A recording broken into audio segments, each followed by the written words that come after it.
Hello there, this is Yogi, and today we talk about another way to deepen our conversations and deepen our relationships. And that way is to work with agreements, not from expectations, not to have expectations. A lot of difficulty in conversations or relationships or interactions comes from having expectations from the other person. For example, they should be on time, they should treat me a certain way. It's an expectation, and of course, we think it's very legitimate, but it's still an expectation. They might not even know that. And here is a matrix that I find very powerful. It's if we have an expectation from somebody, or we have an agreement with somebody to act a certain way, for example, be on time. If it's met or not met, if an expectation is met, we just think, you know what? Well, that's how it is. No big deal, right? And if the expectation is not met, we are really upset by that. How come? I expect you to do this and you didn't do this. You weren't on time and we're upset by that.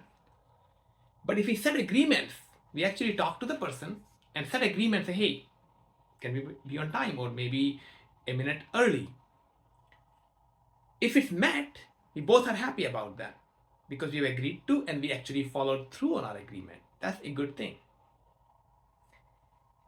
And when it's not met, we have a room for a powerful conversation. Hey, we agreed to this and you're not able to do this somehow. What's going on? Can we change the agreement or what's not working for you?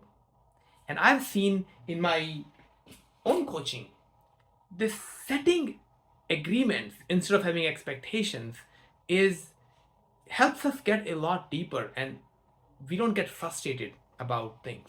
Because every time we get frustrated, we realize there was an expectation that was not met. And then we can turn that into an agreement. I expect it to be a certain way, other person might expect it to be a different way, and we can come to a co-created solution which either halfway or sometimes better than both ways. So in a way, setting agreements is a dominant strategy, what they call in game theory. It's in all possible scenarios, it seems to be a better strategy than having expectation. Somebody said the amount of joy you feel is inversely proportional to the expectation you have. And that I find that to be true. The more expectations we have, the less joy we feel. In my coaching, I don't expect anything from people I'm coaching. I invite people to not have expectation of me and we create agreements, as we talked about earlier. It's a powerful way to engage not just in professional relationships, but actually personal relationships also. So try it on. Don't expect. Create agreements.